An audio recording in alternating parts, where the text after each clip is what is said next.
I want to establish a little bit of context for this, because it seems hard, probably to imagine for some of us, with the expansion of the Marvel universe, with the continuation of the X-Men series, and now with the move towards a DC universe, that there was a time in the not so distant past when basically the superhero genre was considered dead at the theater, after some bad Batman movies. Studios really didn't want to touch the genre. That's right. So my question is, what drew you to it? And in particular, what drew you to the X-Men and made you think that this was something that could work? I initially turned it down, and they mounted the first movie with someone else, but it failed. And so they asked me to come back, and the script had changed, and some of the writing and the approach had changed. But fundamentally in the story, what attracted me was these big questions about how do you fit in? Should I fit in?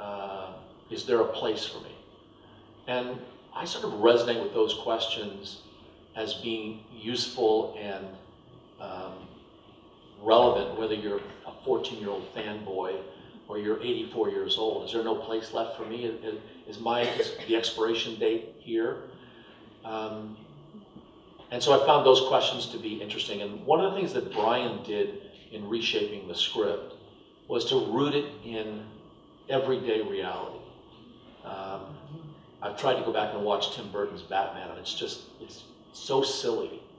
I can't watch it. I can't get through it. And one of the things that Brian wanted to do is to be sure that all these people, maybe not Mystique, but most of these characters you could see walking down the street in New York, maybe here in Chicago, maybe in Los Angeles. They look like you and me, kind of, but there's something different. There's something, that is off. And is that a good thing or a bad thing? And that was the genesis of a powerful story that we all resonated with. And then the studio had to step up, and the studio had optioned this material. Brian had done Usual Suspects, and so they thought they'd hit the lottery ticket with Brian. And it was a risk to make this movie for $75 million in 1998, 99. And everyone was afraid. The studio was afraid of losing their jobs. It was a big risk. And I think X-Men kind of opened the door on all of this. And then Spider-Man kicked the door wide open. We went, in this movie, we got $50 million more, and I think this is a better movie because the first movie had to lay pipe. What do the claws do? How do the claws come out? What do the claws look like? Do they hurt? All those questions had to be decided and laid out and what it was. And we were also having to manage those fanboys. We had to manage that target audience. So just like in the Star Trek audience, you can't kill Spock. Well, you can if you bring him back. You can't blow up the Enterprise. Well, make a new one. The core audience said, well, Wolverine's 5'2". He's like a fire plug. Well, and they took enormous heat about Hugh Jackman. We didn't even have Hugh Jackman cast until we had photographed 3 days of the movie. He came in, we found Hugh, we did this worldwide search. Dougray Scott was sort of the leading one that we wanted. He was in Mission Impossible with Tom Cruise, but he was injured. We didn't think he could do the stunts. And so we found Hugh Jackman singing Curly in Oklahoma, in the West End in London. And you said, this is our guy.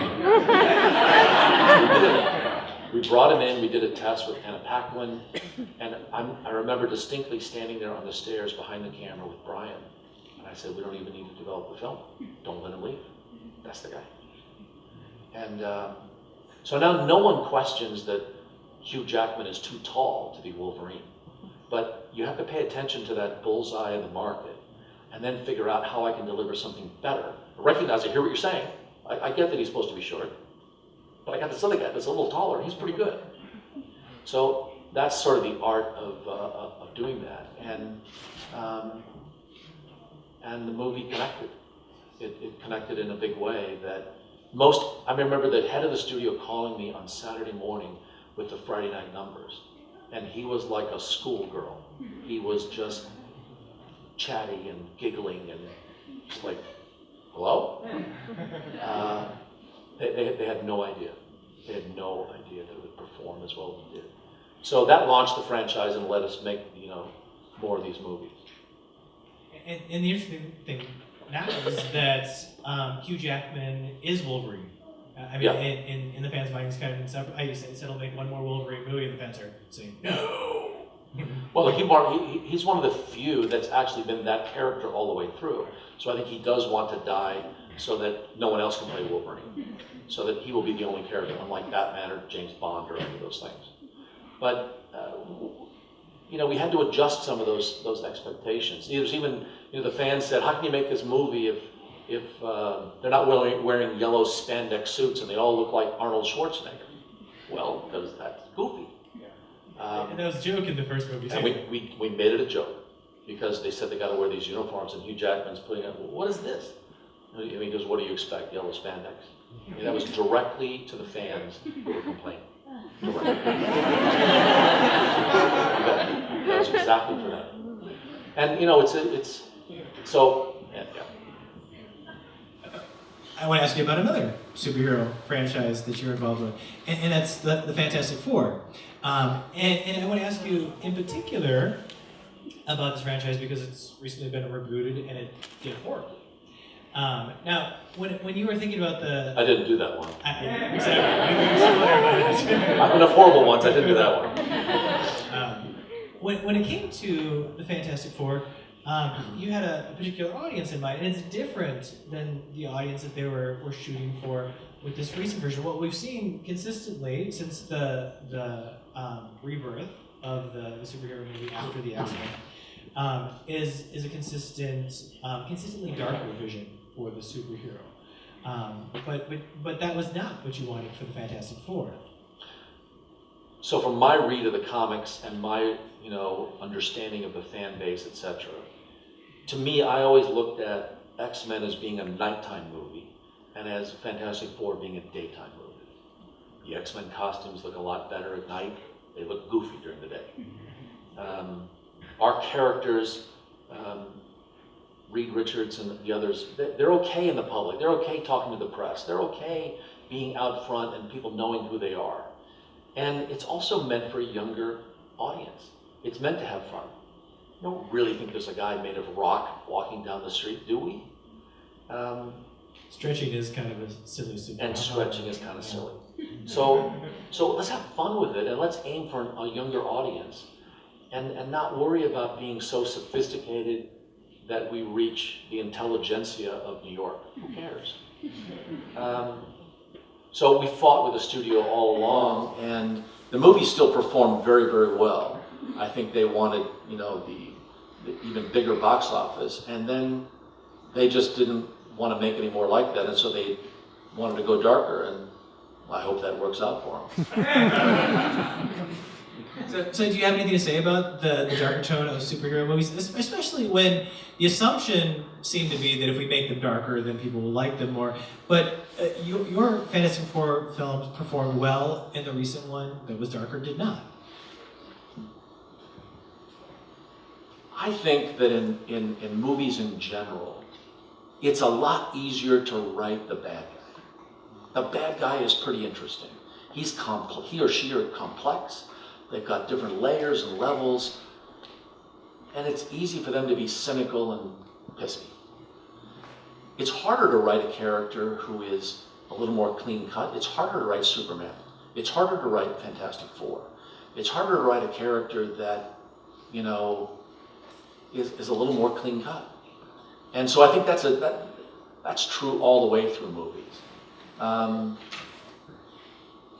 It's sort of holding me back from watching Batman versus Superman, because how's that going to work out? I'm a little hesitant to see the movie, because I love both characters. I'm in love with the Richard Donner version, and the John Williams music. So I think it's much harder. I think it is very, very difficult to write and produce a PG movie, a G movie. Hats off to Pixar. They knock it out of the park all the time. And that's the highest form of telling a joke. You know, when Mr. Potato Head sees Woody,